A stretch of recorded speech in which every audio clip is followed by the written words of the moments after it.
Praise lord. మన ప్రభువైన యేసుక్రీస్తు నామమున సంఘంలోని ప్రతి ఒక్కరికి ప్రభువు నామములో ఈ ఉదయకాల సమయమున శుభాభివందనములు తెలియజేసుకుంటూ ఉన్నాను. ఈ దినం దేవుడు మనతో సూటిగా స్పష్టంగా మాట్లాడుతూ ఉన్నాడు. ప్రాముఖ్యమైన దినము ఇది, పరిశుద్ధ దినము, పునరుద్ధాన దినము, ఈస్టర్ దినము. ఇట్టి పునరుద్ధాన సందేశమును ఒక్కసారి క్లుప్తంగాను మనం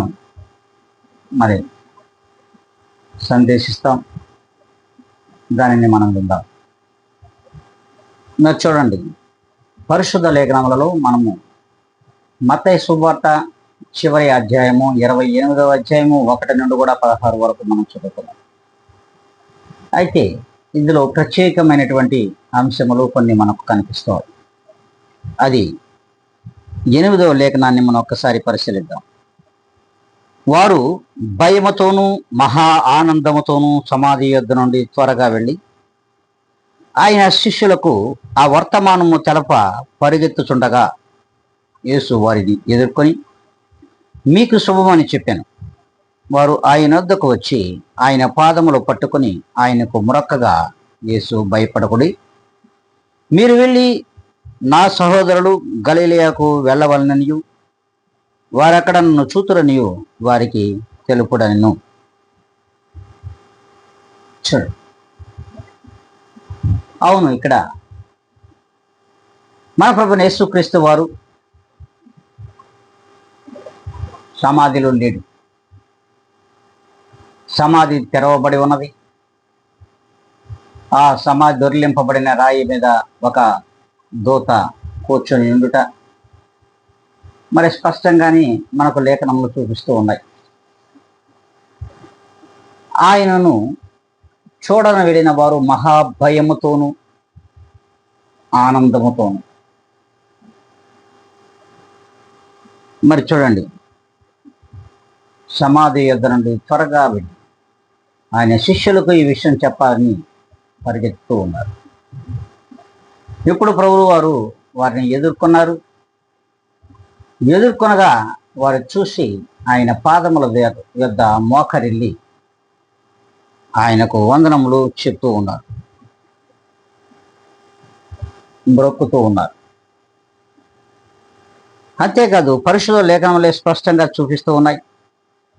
అంతేకాకుండా మనము 16వ లేఖనాన్ని ఒకసారి చూసినట్లయితే, మత్తయి సువార్త 28వ అధ్యాయము 16వ లేఖనాన్ని ఒక్కసారి పరిశీలించినట్లయితే చూడండి, 11 మంది శిష్యులు యేసు తమకు నిర్ణయించిన గలిలయలోని కొండకు వెళ్ళిరి. వారు ఆయనను చూచి ఆయనకు మ్రొక్కిరి గాని కొందరు సందేహించారు. హల్లెలూయా, దేవునికి మహిమ కలుగు. ఆయనకు మ్రొక్కారు, ఆయనను సందేహిస్తున్నారు. చూడండి, ఇప్పుడు సర్వసార్వత్రిక సంఘములలో విశ్వాసులందరూ కూడా ఆయనను మ్రొక్కుతున్నారు, కానీ సందేహిస్తున్నారు. ఈ నిజముగా తిరిగి లేచాడా? లేచిన ఈయన ప్రభువా? ఈయన నిజముగా దేవుడా అనే సందేహం కూడా సర్వసార్వత్రిక సంఘములలో విశ్వాసులకు ఉంది, సర్వలోక ప్రజలకు కూడా ఉన్నది. ఇట్టి సందేహాన్ని ప్రభువులు వారు ఒక్క మాటతో కొట్టివేస్తున్నారు. ఒక్క మాటతోనే. అది 19వ లేఖనాన్ని మనం చూసినట్లయితే స్పష్టంగా అందులో వ్రాయబడింది. కాబట్టి మీరు వెళ్ళి సర్వలోకమునకు వెళ్ళి సమస్త జనులను శిష్యులుగా చేయుడి. తండ్రి యొక్కయో కుమారుని యొక్కయో పరిశుద్ధాత్మ యొక్కయో నామములోనికి బాప్తిస్మం ఇచ్చుచు, నేను మీకు ఏ సంగతులను నేను బోధించుదునో ఆయా సంగతులను మీరు కూడా ఇతరులకు బోధించుడి, నాకు శిష్యులుగా చేయుడి. ఇదిగో నేను యుగ సమాప్తి వరకు సదాకాలము మీతో ఉన్నానని వారితో చెప్పాను. హల్లెలూయా, దేవునికి మహిమ. యుగ సమాప్తి వరకు, ఒక దినము కాదు, ఈ యుగ సమాప్తి వరకు కూడా ప్రభువైన యేసుక్రీస్తు వారు మనతోనే ఉన్నారు, మనతో నివసిస్తూ ఉన్నాడు. ఆయన పరిశుద్ధాత్మ దేవుడై ఉన్నాడు. ఈ విషయాన్ని ఎవరు కూడా కొట్టివేయలేరు. దీనిని ఖచ్చితంగా అంగీకరించవలసినదే. అందుకే ఆయన నిజముగా దేవుడైనాడు. ఆయన చెప్పిన మాట చెప్పినట్లుగానే నెరవేర్చాడు కనుక ఆయన నిజముగా దేవుడు అని మన నోటితో ఒప్పుకోవాలి ఖచ్చితంగా.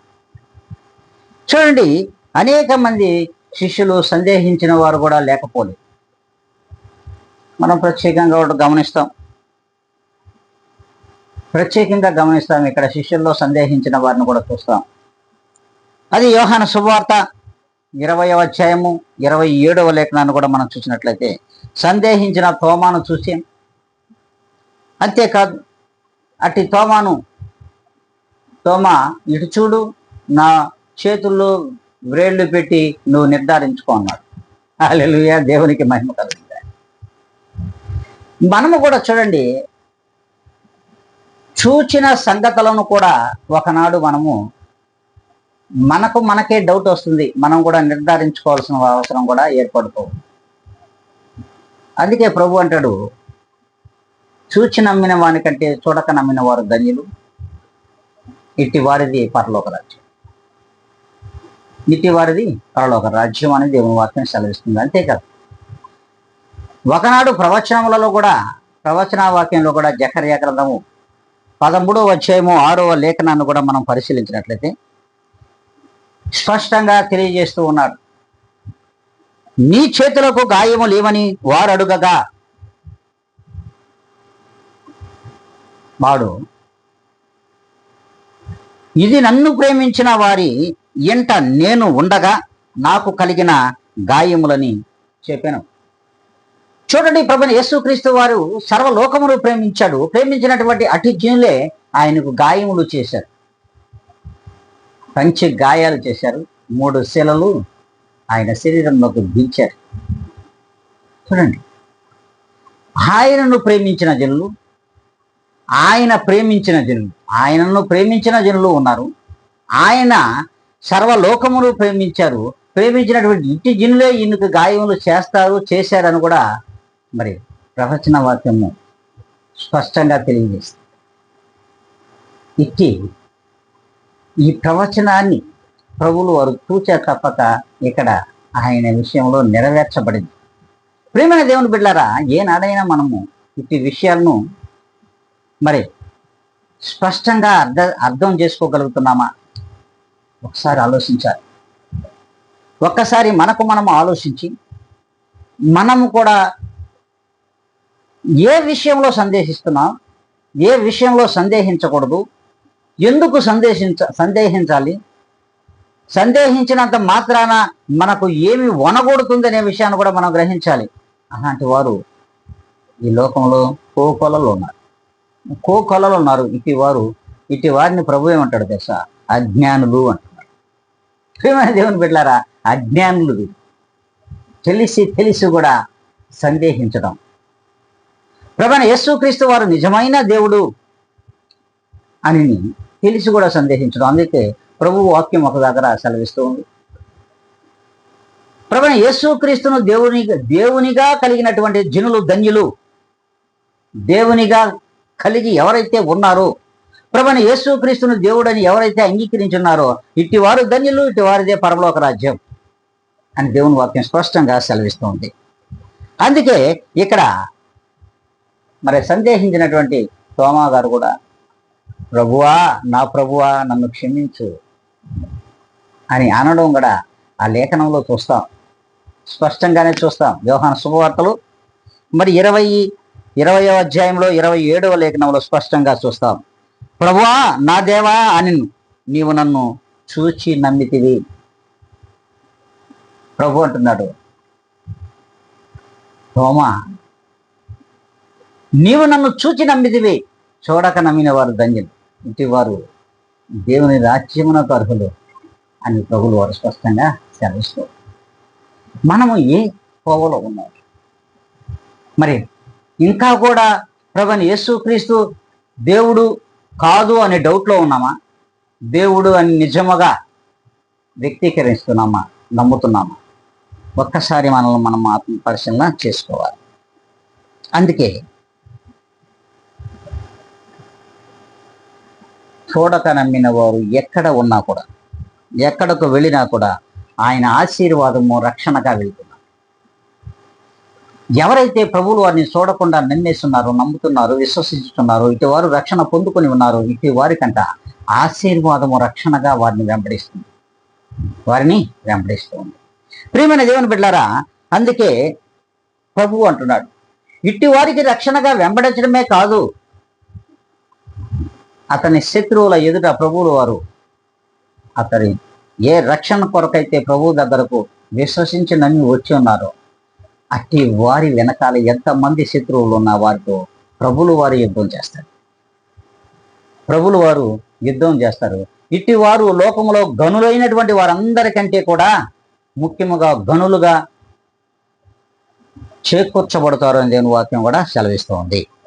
అది కూడా మీరు చూడాలనుకుంటే సమూయేలు 2వ గ్రంథంలో 7వ అధ్యాయము 9వ లేఖనంలో స్పష్టంగా కూడా ఆ విషయాన్ని మనం గ్రహించగలం. ఎందుకంటే మన శత్రువులను ఎదుట మన శత్రువులు మన ఎదుట నిలవకుండా చేయగలిగిన వాడు ప్రభువైన యేసుక్రీస్తు వారు. ఎందుకంటే ఆయన రక్షణ మనల్ని వెంబడిస్తుంది ఆశీర్వాదకరంగా. లోకంలో ఎంతమంది గనులున్నా ఆ గనుల కంటే కూడా నీవు వారి యొక్క సరసనం ఉంటావంట. గనుల్లో సరసనంలో వరసలో ఉంటావు. మరి ఇట్టి వాక్యమే సెలవిస్తా ఉంది. ప్రియమైన దేవుని బిడ్డలారా, అందుకే కడపటి వారు మొదటి వారు అవుతారు, మొదటి వారు కడపటి వారు అవుతారు. ఎందుకో తెలుసా? అతిశయం, గర్వం. మొదటి వారు కడపటి వారు అయిపోవడానికి కారణం ఏంటో తెలుసా? నాకంతా తెలుసు, నాకంటే ప్రార్థన చేసేవారు లేరు, నాకంటే పాటలు పాడేవారు లేరు, నాకంటే ఆరాధన చేసేవారు లేరు, నాకంటే నమ్మిన వాడు లేరు. ప్రభువైన యేసుక్రీస్తు దేవుడని నమ్మిన వారు నాకంటే ఎవరు లేరు. అందుకే గర్వము వారిని వెళ్తుంది. గర్వము వారిని ఏలుబాటు చేసిందో కనుకనే ఇట్టి వారు కడపటి వారు అయిపోతారట.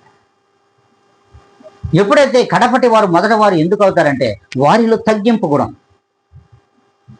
వారిలో తమ్మును తాము తగ్గించుకొని ప్రభువులో, ప్రభువా నువ్వు ఉంటే చాలు, నీ వెంటే నేను ఉంటే చాలు అనుకుంటారు. నువ్వు ఉంటే చాలు, నీ వెంట నేను ఉంటే చాలు ప్రభా, ఇంతకంటే నాకు ఆనందం లేదు ప్రభా, నువ్వే నాకు అతిశయం అని ఎప్పుడైతే ఆయన పాదముల దగ్గర మోకరిల్తారో ఇట్టి వారి కడపటి వారు, వీరు మొదటి వారు. హల్లెలూయా, దేవునికి మహిమ కలుగును గాక. చూడండి ఎంత ధన్యకరమైన జీవితము. నేనే సర్వము చేయాలి, నేనే సర్వము చేయాలి, నాకంటే ఎవరు గొప్పవారు కాదు మందిరంలో అనుకునేవాళ్ళు కూడా లేకపోరు. అందుకే ఇటువారు అంటారు. చూడండి వాక్యములు చెబుతుంటే కూడా వాక్యాన్ని కూడా పెడచెవిని పెడతారు, దురద చెవులు కలిగి. సేవకుడు ఒకటి చెప్తూ ఉంటే వీరు ఒకటే ఆలోచిస్తారు. ఈ ఆలోచిస్తున్న ఈ హృదయముల దగ్గర ఎవరున్నారు తెలుసా? ప్రభువైన యేసుక్రీస్తు వారు ఉన్నారు.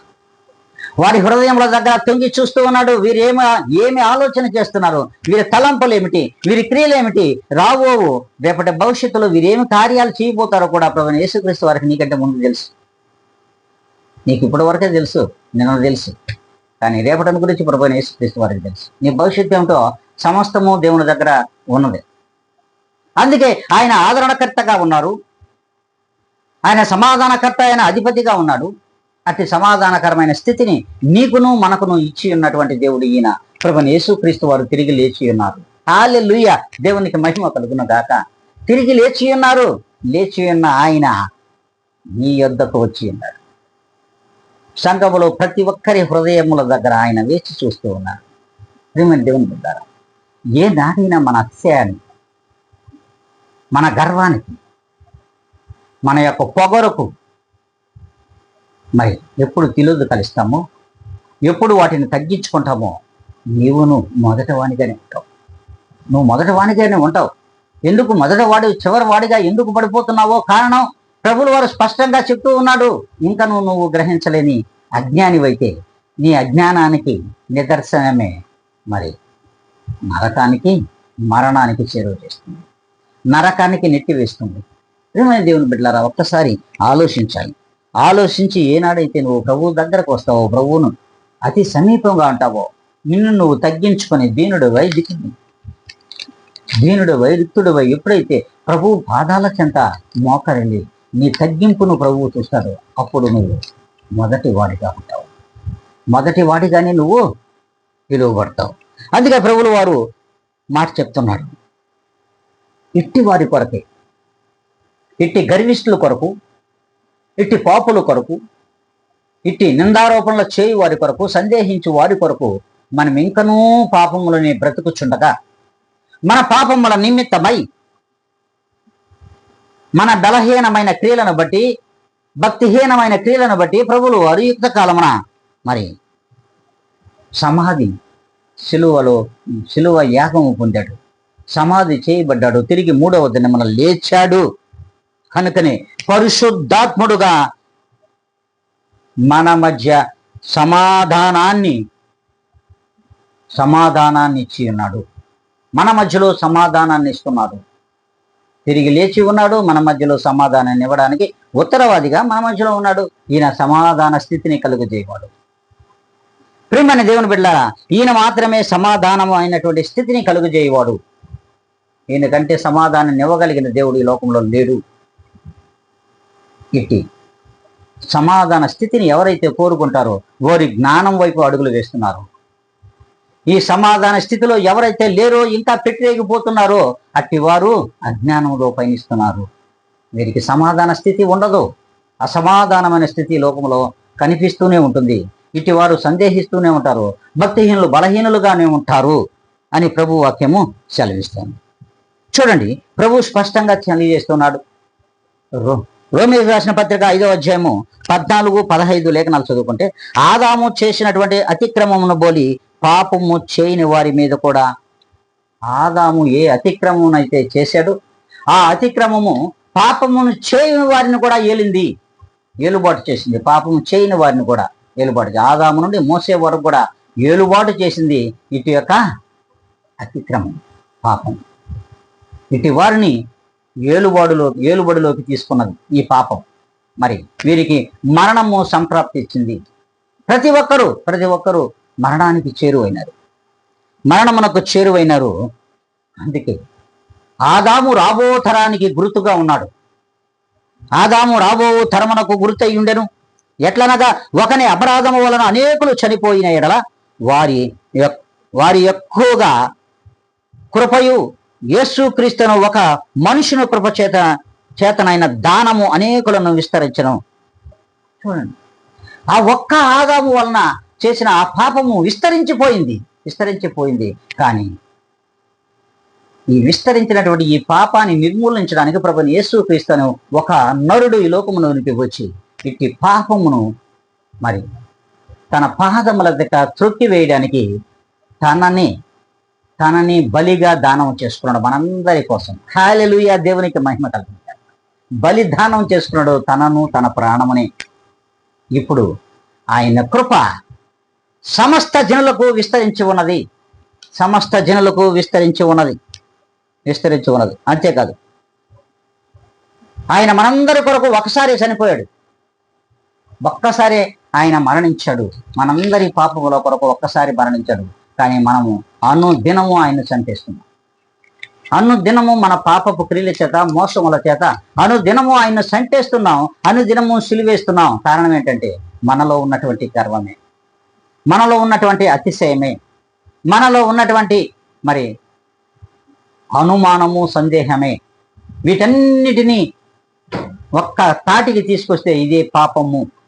ఈ పాపము చేత అనుదినము కూడా ప్రభువును సిలువేస్తున్నాం. ఈ విషయం ఒక్కసారైనా మనం ఆలోచించాం. మా ప్రియమైన దేవుని బిడ్డలారా, ఒక్కసారైనా సరే మనము ఈ విషయాన్ని ఆలోచించిన వారు ఎవరైనా ఉన్నారా? మన పాపముల కొరకు ప్రభుని యేసుక్రీస్తు యొక్క ప్రాణమును దానం చేస్తే, ఆ దానం చేసిన దాన్ని కూడా ఇంకా సందేహిస్తున్నామే. ఇంతకంటే ద్రోహులు ఉన్నారా? ఇంతకంటే పాపులు ఉన్నారా ఈ లోకంలో?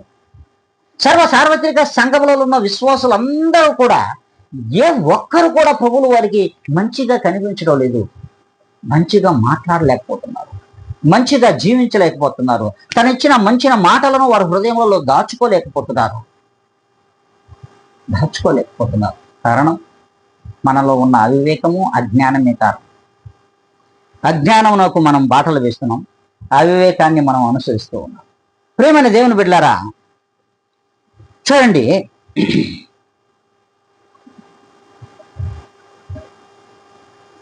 మనము నిజముగా కూడా చూస్తే అనుదినము మృతి చెందాలి. ఇట్టి మృతి చెంది చచ్చిన వారుగా బ్రతుకుతున్న మనలను మరి తిరిగి సజీవులుగా లేపడానికి, సజీవుల లెక్కలో మనల్ని ఉంచడానికే ప్రభువైన యేసుక్రీస్తు వారు మన కొరకు యుక్త కాలమున మరణించాడనే విషయాన్ని కూడా మనము ఎన్నడూ కూడా జ్ఞాపకం రాదు. చూడండి, ప్రభువైన యేసుక్రీస్తు వారు స్పష్టంగా తెలియజేస్తున్నటువంటి మాటే, యేసుక్రీస్తు ఏ నాడైతే తిరిగి 3వ దినమున సజీవుడుగా లేచాడు, అట్టి సజీవులుగా మృతులైన మనమందరము కూడా సజీవులుగా ఉండాలనే ప్రభు యొక్క ఆకాంక్ష. ఇట్టి ఆకాంక్షను ప్రభులు వారు నెరవేర్చారు కూడా. కానీ మనము ఎంతవరకు ఆయన్ని అనుసరిస్తూ ఉన్నాం? ఆయన తిరిగి లేచి ఉన్నాడు, మరణమును గెలిచిన దేవుడు. మరణమును గెలిచినటువంటి ఈ దేవుడు మన మధ్యలో ఉన్నాడు అని ఆ విషయాన్ని కూడా మరిచిపోయి ఎకిలి వ్యవహారాలు మందిరాలు. ప్రియమైన దేవుని బిడ్డలారా, ఆలోచించామా? నిజముగా మనము మందిరంలోనే ఎకిలి చేస్తే లోకంలో ఇంకెంత అసహ్యమైన పనులు చేస్తున్నాం. క్రైస్తవులం అని చెప్పుకొని ఎంత అసహ్యమైన పనులు చేస్తున్నామో ఏ దినమైనా ఆలోచిస్తున్నామా? మనల్ని మనం సరి చేసుకోగలుగుతున్నామా? లోకాన్ని మనం ఎటు సరిచేయలేము. ప్రభువు వారు ఒకనాడు వస్తాడు, ఆయన దగ్గర ఉన్న జీతం ఇస్తాడు. కానీ మందిరంలోకి వచ్చి మనం విశ్వసించి ప్రభువైన యేసుక్రీస్తు వారు రక్షకుడు, నిజమైన రక్షకుడు అని ఆయన ఎదుట పాదాలు మోకరిల్లినటువంటి మనము మరి ఆయన ఎంత విశ్వాసము కలిగి ఉన్నాం? మన పరిమాణం ఎంత? ప్రియమైన దేవుడు, ఆలోచించండి. మనము గుండెల మీద చేసుకుని ఒక్కసారి ఆలోచించండి. మందిరంలోనే ఎకిలిగా మాట్లాడుతున్నాం, మందిరంలో వాక్యానికి విరుద్ధంగా మాట్లాడుతున్నాం, వాక్యాన్ని మరి విననట్లుగా నటిస్తున్న జీవితం దేవునికి అసహ్యం. అందుకే అటువలే అంటాడు ప్రభువుల వారు, అటువలే వేశ్యలకైనను పరలోక రాజ్య స్థానం ఉంది, కానీ వేషధారులకు లేదు. ఈ వేషధారులు ఎవరో తెలుసా? నటించేవారు అన్నట్టు, వీరికి లేదు. అందుకే ఒక్క మాటలో కొట్టేస్తూ ఉన్నాడు. ఎందుకంటే వారు నిజంగా ఒప్పుకుంటున్నారు ప్రభువు దగ్గర తన పాపములను, దోషములను అన్నిటిని కూడా ఒప్పుకొని, నిజముగా నువ్వు దేవుడు ప్రభా, మనం క్షమించు ప్రభా, నీ పాదాలు మాకు దొరికితే చాలు ప్రభు అంటున్నారు. కానీ మనం పాదాలు దొరికితే చాలు ప్రభా, మేము లాగేస్తాం ప్రభు అంటున్నాం. హల్లెలూయా, దేవునికి మహిమ కలుగును గాక. ప్రభా, మీ పాదాలు మాకు దొరికితే చాలు ప్రభా, మేము ఒక్కసారిగా మిమ్మల్ని లాగేస్తాం ప్రభా. ఉన్నతమైన స్థితిలో ప్రభు యేసుక్రీస్తు నీచ స్థితిలో ఉన్నటువంటి మానవ జాతి తెలుసుకోవాల్సినటువంటి ముఖ్య సందేశమే ఇది. ప్రభువుల వారు తిరిగి లేచి ఉన్నాడు, మరణమును గెలిచి ఉన్నాడు, నా మరణములను మిరింగి వేసి ఉన్నాడు. ప్రేమని దేవుని బిడ్డలారా, ఒక్కసారి ఏనాడైనా మనం ఆలోచిస్తున్నామా? ప్రియ దైవ జనాంగమా, క్రీస్తు యొక్క స్వాస్థ్యమా? ఒక్కసారి ఆలోచించాలి. అందుకే స్పష్టంగా దేవుని వాక్యం సెలవిస్తుంది, మనం ప్రభువులకు రావాలంటే చాలా కఠినమైన నిర్ణయాలతో మనం తీసుకోవాల్సిన అవసరం ఉంది. కఠినమైన నిర్ణయాలు. ప్రభువులోనికి రావాలంటే చాలా కఠినమైన నిర్ణయాలు తీసుకోవాలి. కఠినమైన నిర్ణయాలతో ప్రభు చెంతకు రావాలే తప్ప, ఇట్టి కఠినమైన నిర్ణయముల చేత మనం ప్రభు దగ్గరకు వచ్చి మన పాపములన్నిటిని కూడా విడిచి ప్రభుని యేసు క్రీస్తుకు మాదిరికరంగా ఈ లోకంలో జీవించగలిగినట్లయితే మనకంటే ధన్యులు లేదు. సార్వత్రిక సంఘములతో దేవుడు సెలవిస్తూ ఉన్నాడు. అందుకే ప్రభువు వారు స్పష్టంగా ఒక మాట సెలవిస్తున్నాడు, నీతో నాతో మనందరితో కూడా. చూడండి, లోక సువార్త 13వ అధ్యాయము 23, 24 లేఖనాలను ఒకసారి చదివినట్లయితే, ఒకడు ప్రభువా, రక్షణ పొందు వారు కొద్దిమందిరా అని అడుగగా ఆయన వారిని చూచి, ఇరుకు ద్వారమున ప్రవేశింప పోరాడుడి, అనేకులు ప్రవేశింపజూతురు కానీ వారి వలన కాదని మీతో చెప్పుచున్నాను నేను. కాబట్టి ఆయన మీ కొరకు తిరిగి లేచి ఉన్నాడు, మీ దగ్గరికి వచ్చేసాడు. ఆయన ఆ ఇరుకు ద్వారంలో మీరు ప్రవేశించలేక పోరాడుతూనే ఉన్నారు. ఇంకా ప్రభువైన యేసుక్రీస్తు యొక్క హృదయం లేకపోవాలంటే ఆ హృదయానికి పొడవబడి మనం వేసినటువంటి ఆ యొక్క బల్లెపు పోటు, ఆ బల్లెపు పోటులో నుంచి పోవడానికి ఎంతో మంది పోరాడుతున్నారు, కానీ పోలేకపోతున్నారు. ఇరుకు మార్గమున నువ్వు ప్రవేశించు, విశాల మార్గమును ప్రభువైన యేసుక్రీస్తు వారు నీకు ఇస్తున్నారు. విశాలమైనటువంటి మార్గము. ఇటు ఇరుకు మార్గంలో ప్రవేశించలేకపోతున్నారని ప్రభువైన యేసుక్రీస్తు వారు లేచి మీ ఎదుట ఈ దినమున వచ్చి ఉన్నాడు. పరిశుద్ధాత్మ దేవుడై మన మధ్యలో నివసిస్తూ ఉన్నాడు. ఇట్టి వారిని నువ్వు అంగీకరించి నీ వ్రతపరమైన జీవితాన్ని కొట్టేసుకో, నీ పాపాన్ని కొట్టేసుకో. ఇప్పుడే ప్రభువైన యేసుక్రీస్తు యొక్క రక్షణ కిందకు రా. పరిశుద్ధాత్మ దేవుడు నిన్ను సంపూర్ణముగా నిన్ను తన యొక్క అద్వితీయ ఫలముగా ఎన్నుకుంటాడంట. సంపూర్ణమైన అద్వితీయ ఫలముగా నిన్ను ఎన్నుకోవడానికి ప్రభువులు వారు సిద్ధంగా ఉన్నారు. మరి నువ్వు సిద్ధంగా ఉన్నావా? ప్రియమైన దేవుని బిడ్డ, ఒక్కసారి ఆలోచించు. ప్రియమైన దేవుని బిడ్డలారా, ఒక్కసారి ఆలోచించు. ఇంకా కూడా మనము పాపము యొక్క ఏలుబడికి లోబడుతున్నామే తప్ప ప్రభు యొక్క పాలనలోకి రాలేకపోతా ఉన్నాం. పాపానికి లోబడి పాపము చేత ఏలుబడి మన మీద జరిగించుకోవడానికే ఆశపడుతున్నాం. కానీ ప్రభు యొక్క పాలన కిందకు రా, ప్రభు యొక్క పాదాల దగ్గరకు రా. ప్రభు యొక్క రక్షణ నీకు తోడుగా ఉంటుంది. ఆయన సురక్షితమైన క్షేమకరమైనటువంటి జీవితాన్ని నీకు ఖచ్చితంగా దయచేస్తాడు. అందుకే ఆయన తిరిగి లేచిన ప్రథమ ఫలమైనాడు.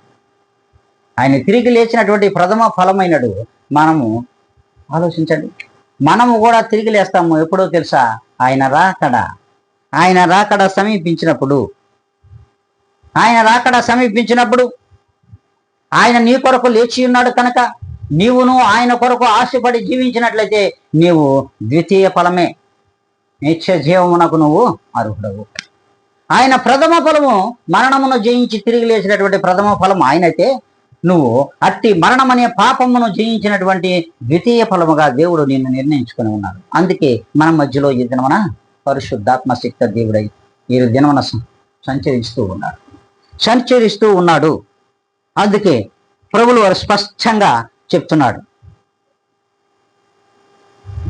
కొరింథీయులకు రాసిన మొదటి పత్రిక 15వ అధ్యాయము 22, 23 లేఖనాలు స్పష్టంగా తెలియజేస్తున్నాయి. ఆదామునందు అందరూ ఎలాగూ మృతి పొందుచున్నారు, అలాగుననే క్రీస్తునందు అందరూ బ్రతికింపబడుతున్నారు. హల్లెలూయా, దేవునికి మహిమ కలుగునుగాక. ఆదామునందు ఒకనాడు అందరూ ఎలాగా మృతి చెందారో, పాపంలో పడిపోయారో, నరక కోపంలోకి జారిపోయారో, మరి ఈనాడు ప్రభువైన యేసుక్రీస్తు ఇట్టి పాపమును గెలిచినటువంటి దేవుడు, పాపమును పాతాళానికి తృప్తి వేసినటువంటి ఈ దేవుడు ప్రతి ఒక్కరిని కూడా అట్టి పాపం నుండి బ్రతికిస్తూ ఉన్నాడు. ఇట్టి పాపం నుండి బ్రతికించినటువంటి దేవుడు, ఇట్టి బ్రతికించుచున్నటువంటి ఈ దేవుడు మనల్ని ఇంకనూ బ్రతికించడానికే మన మధ్యలో ఉన్నాడు. అందుకే ప్రభు అంటున్నాడు, ప్రతివారు తన వరసలో బ్రతికింపబడదురు. నిజంగానే ప్రతి వారు కూడా ప్రభువైన యేసుక్రీస్తు నిజముగా దేవుడని ఒప్పుకొని ఆయన మన మధ్యలోకి వచ్చి ఉన్నాడని, తిరిగి లేచి ఉన్నాడని సందేహింపకుండా ఆయన రక్షణ కిందకైతే ఎప్పుడైతే మనం వచ్చామో ప్రతి వారం కూడా ఈ లోకంలో ఉన్న ప్రతి ఒక్కరు కూడా వారి వరుసలో బ్రతికింపబడతారు, నిజంగా బ్రతికింపబడతారు. ఇట్టి వారు సజీవుల లెక్కలో ఉంటారు. అందుకే అంటున్నాడు, నీవు నమ్మితే దేవుని మహిమను చూస్తావు. నీవు నమ్మిన ఎడల నమ్మువానికి సమస్తమును సాధ్యమే. అందుకే అంటున్నాడు, నీవు నమ్మి రక్షణ పొందు. నీవు నమ్మి రక్షణ పొందితే ఖచ్చితంగా ద్వితీయ ఫలము నీవు. ప్రియమైన దేవుని బిడ్డ, నీవు దేవుని నమ్మావు, నమ్మి రక్షణ పొందుకో. ఖచ్చితంగా రక్షణ పొందిన నీవు రక్షణను కాపాడుకో. నీకు ఇచ్చినటువంటి ఆ దేవుడిచ్చిన సర్వాంగ కవచమును ఏ దినమైతే నువ్వు కాపాడుకుంటావో ఖచ్చితంగా దేవాతి దేవుడు నిన్ను ద్వితీయ ఫలముగానే ఎంచుతాడు. అందుకే ప్రభువైన యేసుక్రీస్తు వారు పరిశుద్ధాత్మ దేవుడై మా మధ్యలో ఉంటున్నటువంటి ఆయనలో మనం ఎలా ఉండాలో ఒక్కసారి ఆత్మపరిశీలన చేసుకోమని దేవుని వాక్యం సెలవిస్తూ ఉన్నది. దేవుని వాక్యమే సెలవిస్తూ ఉన్నది. ఎలా ఉండాలి? ఇప్పుడు మన మధ్యలో పరిశుద్ధాత్మ దేవుడై మన హృదయముల దగ్గర ఉన్నటువంటి ప్రభువైన యేసుక్రీస్తుకు మనం ఎలా ఉండాలి చూడండి. యాకోబు రాసినటువంటి మొదటి పత్రిక మొదటి అధ్యాయము, యాకోబు రాసినటువంటి పత్రిక మొదటి అధ్యాయము 26వ లేఖనాన్ని ఒక్కసారి చూసినట్లయితే స్పష్టంగా దేవుడు, ఎవడైనాను నోటికి కళ్ళెము పెట్టుకొనక తమ హృదయమును మోసపరుచుకొనొచ్చు భక్తి గలవారినని చెప్పుకుని నీడల వాని భక్తి వ్యర్థమే. వాని భక్తి వ్యర్థమే. ఎవడైనా నువ్వు నోటికి కళ్ళెము పెట్టుకోకుండా వ్యర్థమైన మాటలతోనూ వ్యర్థమైనటువంటి క్రియల చేతను మరి భక్తి గలవారినని చెప్పుకుంటూ నేను పరమభక్తుడను పరమభక్తురాలను, నాకంటే భక్తి లేడు, భక్తి వరుడు లేడు నాకంటే. నేను ఇందాక చెప్పాను, నాకంటే పాటలు పాడేవారు లేరు, నాకంటే ఆరాధన చేసేవారు లేరు అనుకునేవారు కూడా సంఘములలో లేకపోరు. ఇట్టి వారితో దేవుడు మాట్లాడుతూ ఉన్నాడు. ఇట్టి వారి భక్తి వ్యర్థం. ఇది దేవుడు మెచ్చే భక్తి కాదు, దేవుని చేత తృణీకరింపబడే భక్తి. దేవుని చేత తృణీకరింపబడే భక్తి, అట్టి భక్తి వ్యర్థం. ప్రభువుకు ఇష్టం లేదు. నువ్వు ఎన్ని పాటలు పాడినా ఇష్టం లేదు, ఎంత ప్రార్థన చేసినా ఇష్టం లేదు, ఎంత ఆరాధన జరిపించినా ఇష్టం లేని భక్తి అది ప్రభువుకు. నువ్వు ప్రభు ఇష్టపడే భక్తి చేయి. నిన్ను నువ్వు అతిశయపరచుకోబాక. దేవునిని అతిశయపడు, దేవునిలో అతిశయపడు. దేవునిలో నువ్వు అతిశయపడితే ఖచ్చితంగా మీ హృదయముల దగ్గర ఉన్నటువంటి ప్రభువైన యేసుక్రీస్తు వారు నిన్నును నీ హృదయంలో ఉన్నదాన్ని కూడా గ్రహిస్తారు. హల్లెలూయా, దేవునికి మహిమ కలుగును గాక. ప్రియమైన దేవుని బిడ్డలారా, దీనిని ఆలోచించాలి. అంతేకాదు, చూడండి, ప్రభులు వారు ఇప్పుడు తిరిగి లేచి ఎక్కడున్నాడు? ప్రభులు వారు తిరిగి లేచినటువంటి ఈ దినమున, పునరుద్ధాన దినమున ఎక్కడున్నాడు? చూడండి, వాక్యం సెలవిస్తుంది. ప్రకటనల గ్రంథము 3వ అధ్యాయము 20వ లేఖనాన్ని ఒకసారి చూడండి. ఇదిగో నేను తలుపు నొద్ద నిలుచుండి తట్టుచున్నాను. ఎవరైనాను నా స్వరము విని తలుపు తీసిన ఎడల నేను వాని యొద్దకు వచ్చి వానితో నేనును నాతో వారును భోజనము చేయుదుము. ఎస్, నిజం. ప్రభువైన యేసుక్రీస్తు వారు మన హృదయ తలుపుల దగ్గర మరి తట్టు ఉన్నారు. కఠినమైన మన హృదయాలను, కరగని మన హృదయాలను తట్టు ఉన్నాడు. నువ్వు తలుపు తీ. నువ్వు తలుపు తీసిన ఎడల నీతో ప్రభులు వారు, ప్రభుతో నువ్వును భోజనమునకు కూర్చుంటావు, భోజనం చేస్తారు. ఇది నిజం, ఇది నిజం. ఈ రీతిగా మనకు ఆయన మనతో భోజనం చేయడానికే ప్రభువైన యేసుక్రీస్తు వారు 3వ దినం తిరిగి లేచి మన మధ్యలో సంచరిస్తూ ఉన్నాడు. అనేక సందర్భములలో శిష్యులతో కూడా 40 దినములు సంచరిస్తూ భోజనం చేసినటువంటి దాఖలాలు కనిపిస్తూ ఉన్నాయి. అనేక మంది మీద పరిశుద్ధాత్మను విస్తారంగా కుమ్మరించినటువంటి పరిస్థితులు కూడా పరిశుద్ధ లేఖనాల్లో మనం చూస్తూ ఉన్నాం. మరి ఇట్టి వరుసలో నువ్వు ఉన్నావా ప్రియమైన దేవుని బిడ్డ? ఇట్టి వరుసలో ప్రియమైన విశ్వాసులు ఉన్నారా? ఇంకా ఉందాం అనుకుంటున్నారా? ఒక్కసారి ఆత్మ పరిశీలన చేసుకోమని ప్రభువులు వారు అంటున్నారు. మనం వింటున్నాం, కానీ మన ఇష్టమునకే ప్రభువైన యేసుక్రీస్తు వారు వదిలేస్తున్నారు. నీ ఇష్టపూర్వకమైనటువంటి సహవాసం ప్రభుతో ఉండాలి. అయిష్టమైనటువంటి సహవాసం కాదు. ఇష్టపూర్వకమైన సహవాసం ప్రభుతో నువ్వు కలిగి ఉంటే ఖచ్చితంగా ఆయన వచ్చు సమయం తలుపు తట్టినప్పుడు ఖచ్చితంగా నీ తలుపు తీస్తావు. ఆయనతో నువ్వు, నీతో ఆయన భోజనానికి సిద్ధపడతావు. మరి ప్రభుతో భోజనం చేయాలందా ప్రభువైన దేవుని బిడ్డ? తిరిగి లేచినటువంటి ప్రభువైన యేసుక్రీస్తు వారు మీతో ఉన్నాడు, మీలో ఉన్నాడు, మన మధ్యలో ఉన్నటువంటి పరిశుద్ధాత్మ దేవునితో మనము భోజనము చేద్దామా వద్దా? ఒక్కసారి ఆత్మ పరిశీలన చేసుకోమని దేవుని వాక్యము సెలవిస్తుంది. అంతేకాదు, మనము లోకులు వలె పలుకాకులు కాకుండా ఏకాకులుగా నిలిచిపోకుండా ప్రభువు యొక్క ఘనతను చాటేవారుగాను, దేవునికి లోబడే వారిగాను, వాక్యమునకు లోబడే వారిగా మనం క్రీస్తులో ఉంటే రాబోచున్న వారిని దేవుడు ఎంతగానో దీవిస్తాడు. ప్రభువులోనికి విశ్వసించి రాబోతున్నటువంటి, ప్రభువు నమ్మి బాప్తిసం పొందబోతున్నటువంటి, రక్షణ భాగ్యమును కోరుతున్నటువంటి వారికి ఎంతో మేలు జరుగుతుందని దేవుని వాక్యం సెలవిస్తూ ఉంది. ఇట్టి వారినంట ప్రభు ఎంతగానో దీవించి ఆశీర్వదిస్తాడంట. అందుకే చూడండి, మారు మనసు పొందిన ఒక్క పాపి విషయమై పరలోక రాజ్యంలో ప్రభువైన యేసుక్రీస్తు వారు అత్యధికంగా సంతోషిస్తూ ఉన్నారు. ప్రియమైన దేవుని బిడ్డ, ఆ సంతోషాన్ని నువ్వు చూడాలనుకుంటున్నావా? ప్రభువైన యేసుక్రీస్తు యొక్క సంతోషాన్ని నువ్వు చూడాలనుకుంటున్నావా? ఒక్కసారి కళ్ళు తెరు, ఒక్కసారి కళ్ళు తెరు. లోకంలో కళ్ళు మూసుకుపోయి బ్రతుకుతున్నావు, ఏకాకులుగా మిగిలిపోతున్నారు.